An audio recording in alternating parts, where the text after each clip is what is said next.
Ky podcast vjen për ju me mbështetjen e X1, Philip Lane Residence dhe 1001 Solutions.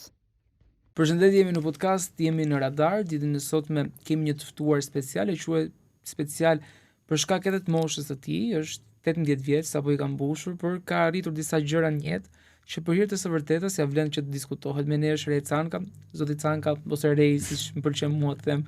Faleminderit shumë që jeni me ne. Mirësi u gjeta. Ju jeni 18 vjeç, keni një veprimtari të gjerë edhe në rrjetet sociale, jeni shfaqur së fundmi, nuk keni shumë kohë që jeni bërë publik edhe viral, por keni gjetur një qasje shumë ndryshe, keni gjetur një qasje që keni arritur ta gëzdoni publikun për shkak edhe të aktivitetit tuaj që është marketingu. Sa rëndësishme është marketingu në këto kohë që ne jetojmë dhe sa e vështirë është bëhet nga një 18 vjeçar ose 17 aso kohë që ju niset ta ushtronit. Marketingu është shumë i rëndësishëm, sidomos në epokën ku ne jetojmë. Un kam një shprehje që më pëlqen shumë, që nëse je i Zotit mund ta shesësh edhe gjalpin për djath. Dhe nuk ka rëndësi se çfarë produkti ke ose se çfarë ofron, më e rëndësishme është se si e paraqet dhe se si e shet. Sidomos në kohët e sotshme kur çdo gjë është online dhe ti do duash ta kesh një prezencë online, se ndryshe nuk mbijeton dot si biznes. Qartë, por ti e ke nisur marketingun në çfarë forme? Pra, si lindi ideja për të marrë marketing? Ju jeni akoma nxënës shkolle, në gjimnaz, dhe morët një sipërmarrje që për moshën tënde me thënë të vërtetën është shumë, apo jo? E vërtet, unë e kam nis 13 vjeç marketingun nëpërmjet rrjeteve sociale, kuptohet.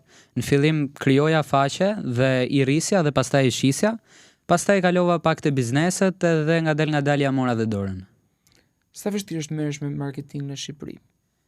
Në Shqipëri është pak shumë më e vështirë se sa jashtë, për shkak se është edhe pjesa e çmimeve që nuk shkon për krah me punën, ti punon shumë dhe paguhesh më pak, e vetmja zgjidhje këtu është që të synosh për bizneset e huaja. A ke arritur që të kesh brendet huaja apo që të merresh me marketingun e tyre? Për momentin kam brendet huaja, kam 2 që janë brendet huaja, por që operojnë në bazën e kam në Shqipëri. Qartë, por ti Rei e ke nisur gjithë aktivitetin tënd në marketing në një moshë 13 vjeçare deri për të arritur në moshën 18, thon gati 5 vite. Në këtë rrugtim 5 vjeçar, a ka pasur vështirësi? Pra, si është rritur Rei bashkë me agjencinë tënde të marketingut? Ka pas shumë vështirësi. Në fillim fare unë kam pas është një sindrom që quhet sindroma korbit, që çdo gjë që shëndrin mundohesh që ta kapësh. Dhe unë atëherë çdo gjë që dilte si gjëja tjetër e madhe, jo po trading, forex, marketingun, kështu personal branding, çdo gjë domethënë që mund dilte që bënin lek njerëzit online, unë e provova.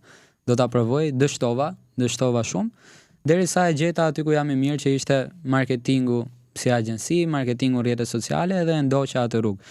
Vështirësi ka pas jo vetëm dështimet, se dështimet mendoj që duhen, dhe nëse do ishte diçka që unë do ta doja përsëri, dështoja prap, se do më mësoj diçka të re. Po vështirësi është kur ti do të bësh diçka edhe i thua familjes që nuk e dua ndihmën tuaj, edhe pastaj e shikon që po bie grop. A i arritur bashkë me këtë sipërmarrjen tënde? Ti e ke nisur 13 vjeç, tashmë je 18. A të ka arritur puna? Më ka arritur shumë, dhe e kam thënë edhe diku, po.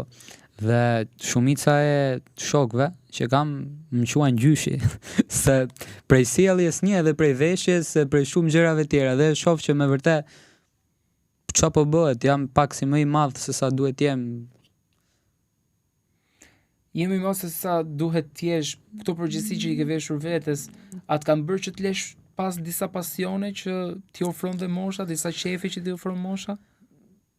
Pak a shumë. Unë domethënë i balancoj gjërat, por vjet për shembull, unë kam pasion teatrin, edhe vjet shfaqja që po u bënte nga gjimnazi, unë e lash.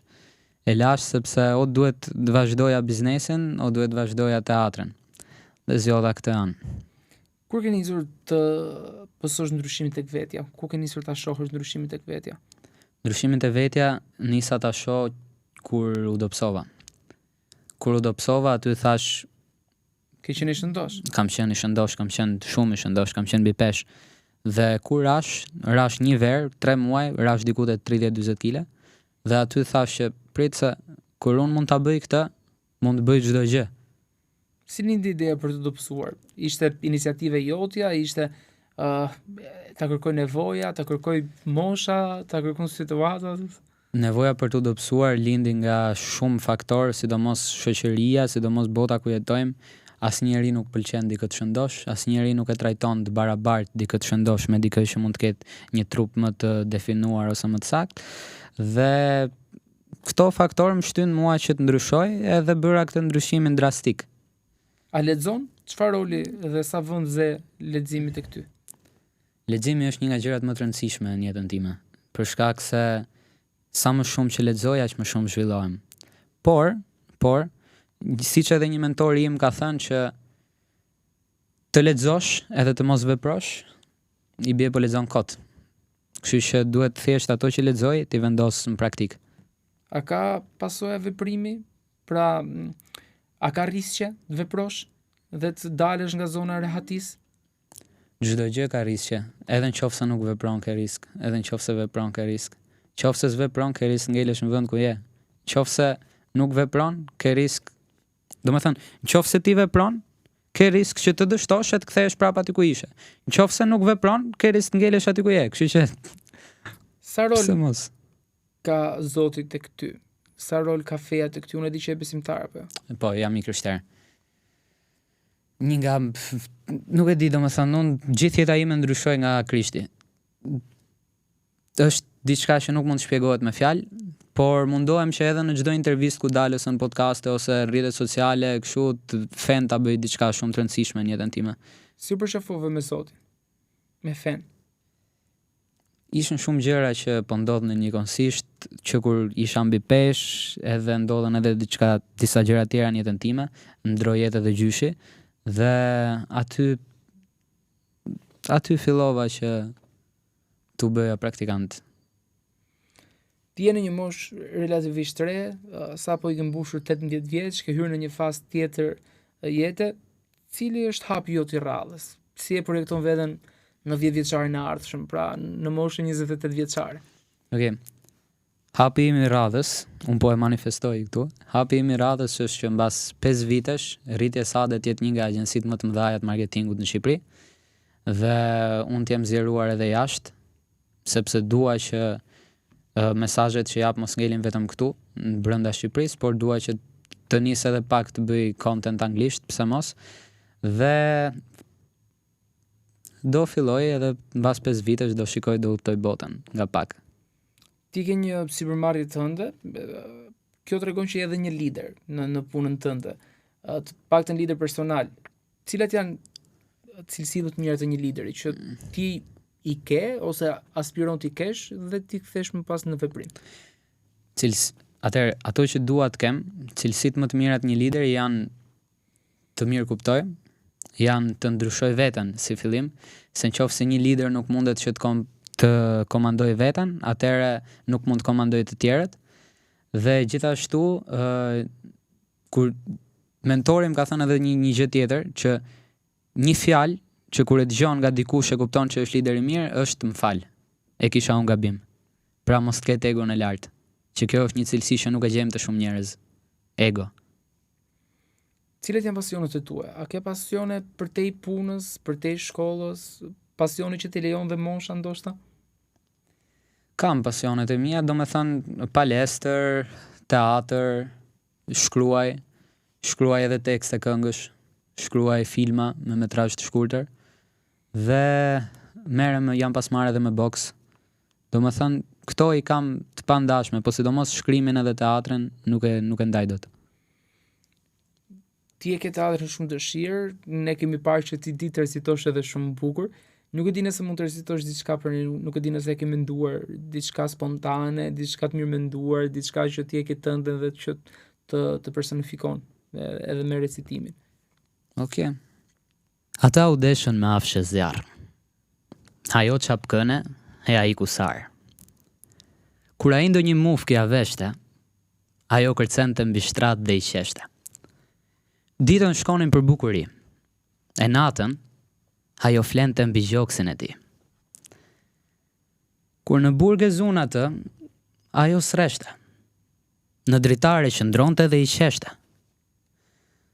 Dhe ai i fliste. Eja, të përqafoj se do të vdesi, theshte. Ajo qëndronte aty dhe i qeshte. Në orën 6, ai u varë me litar. Në orën 7, e kallën varë. Dhe në orën 8, ajo që për të betohej dhe shumë e deshte, ullur në tavern, duke pirë verë me të tjerë qeshte. Shumë faleminderit për interpretimin dhe një pyetje të fundit që lidhet përsëri me ty. Ti e bërë viral, siç e thash pak më herët, së fundmi në muajt e fundit në rrjetet sociale. Besoj që e ke studiuar shumë audiencën. Dhe si ka arritur të bëhesh viral? Pra, nga një person anonim dikur, tashmë me një komunitet që ndjek në rrjetet sociale. Nuk të duhet asgjë, dhe tani edhe për dikë që po na shikon, thjesht provo. Thjesht provo, mos ki frikë të jesh i çuditshëm, mos ki frikë të jesh vetvetja, thjesht provo. Për shkak se atë gjën që ti mendon që e ke të keqe, dikush mund ta adhurojë te ty. Si ka arritur ta bësh audiencën për vete? Pra, ke ndjekur një teknikë saktuar, ke studime apo? Nuk jam munduar fare, të them drejtën, thjesht kam nis rekorde dhe thjesht kam tregu pjesë nga jeta ime, kaq. Sa e vështirë është dalësh nga zona e rahatisë? Pra, nga një person që nuk shfaqet në publik tek një person që bëhet viral, edhe merr përmasa ndonjëherë dhe të frikshme në rrjetet sociale, siç keni marrë dhe ju në videot saktuara. Është e vështirë dalësh nga zona e rahatisë, por unë jam njeri që përveç se e shtyj veten dal nga zona e rahatisë, i nxjerr edhe njerëzit e tjerë nga zona e rahatisë. Dy çunat që kam në ekip, që jemi ekipi Rritje Sade, të videot e para që hodhëm të zyrës atje, nuk donin që t'i nxirja. Ja tregova videon, e kapa në fshetësi, do me thënë brapa shpinës atyre videon e parë, dhe më thoshin, aman mos na hidh, do na marrësh leje. Ditën tjetër unë i kisha hedh posten edhe kishte marrë 100.000 views. Edhe aty tha, no, do hedhin më shumë, dolën edhe ato nga zona e rahatisë. Shumë e bukur kjo që the, shumë suksese në të ardhmen dhe në vazhdim, të faleminderit shumë për këtë intervistë, por edhe për atë interpretim shumë ndjer që bëre. Faleminderit juve.